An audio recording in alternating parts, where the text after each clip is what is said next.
one by one, you have these despicable people lined up in defense of Donald Trump. I want to start off with Lindsey Graham.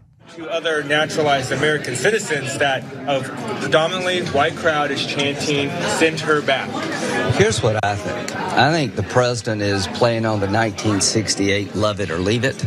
I've said before that if you're a Somali refugee wearing a MAGA hat, he doesn't want to send you back. You probably have dinner at the White House.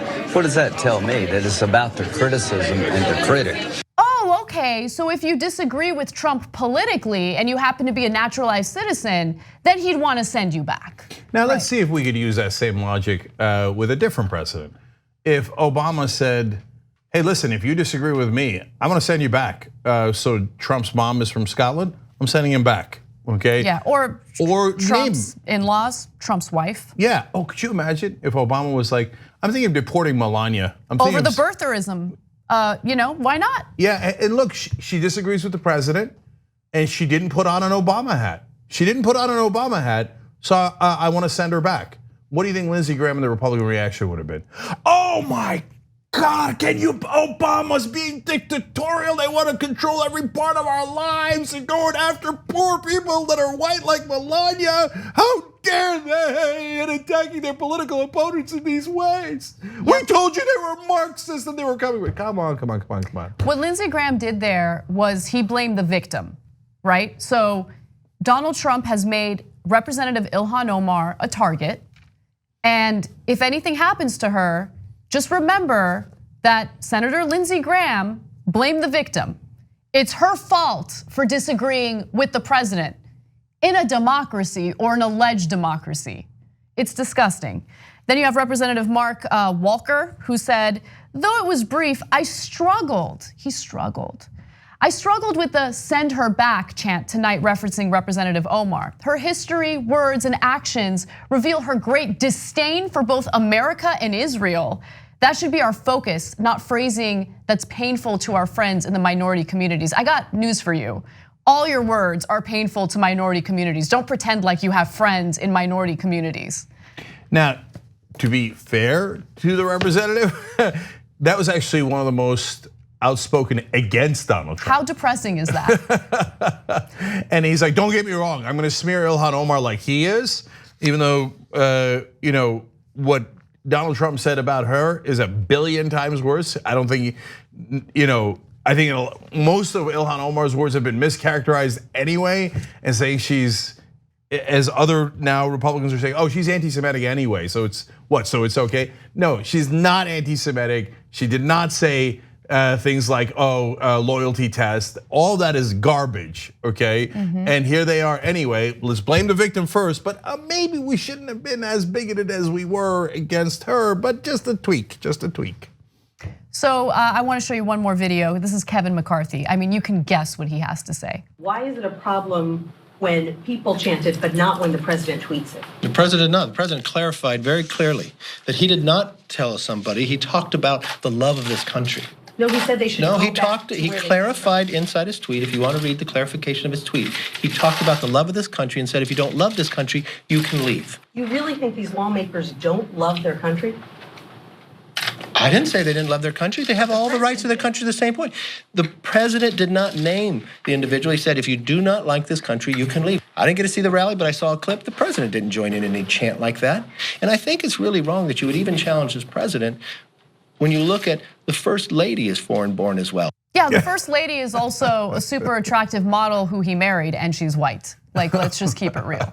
Jesus Christ. I think it's wrong that you challenge the president. It's true, Kevin McCarthy, when Obama was president, never challenged the president. Never. You have to respect the office of the president. That's right. He said, have to. What do you need? Affordable Care Act. Yeah, I'd be happy to do it. Kevin McCarthy, of course, now the leader of the Republicans in the House. He was number 2 at the time, number 3 for a while. And of course, he challenged Obama every day. He said outrageous things about Obama every single day. Now that it's Trump in the office, you can't challenge the president like that. It's outrageous. And then his excuses were hilarious. Like, he didn't name the individuals. Yeah, he did. He specifically referenced the 4 Justice Democratic Congresswomen, Tlaib, Omar, AOC, and Presley. He specifically talked about them. Well, he didn't say send them back. Yeah, he did. He said they should leave. Yep. And he's go back to their own countries where things are disastrous, etc. So he said all those things. Now, look, the thing is, the overwhelming majority of politicians have no courage. So if you weren't beholden to Trump or you weren't beholden to the donors, etc., this is actually really easy to answer. Because remember, I was a Republican growing up. I was a liberal Republican, and that actually existed back then. It doesn't exist anymore. But what that was people who were not racist, who were not against gay people, etc., who didn't want to control your sex life or what you're going to do with your body, but who had conservative economic principles. And the answer was easy. Oh yeah, that was an outrageous thing for Trump to say, and I don't agree with him on that. I agree with him on if he were to balance the budget. He doesn't agree to that either. But anyway, I agree with him on this, and this, right? But I don't agree with him on that. And you move on. But no, why is McCarthy saying, don't primary me, okay? I'm good with Trump. Trump wants to be, racist, no problem, I'm good with him, I'm good. I mean, you could see it there. That's so sniveling, that's so sad. Remember, most of these politicians are not leaders, they're followers. Yes, it's all about political expediency, and more importantly, this is exactly why Representative Doug Collins lost it when Nancy Pelosi specifically referred to Donald Trump's comments as racist. Because if that's in the record and you vote against condemning Trump in that House resolution vote, well then you're essentially saying that you subscribe to that racism, right? You don't want that in the record.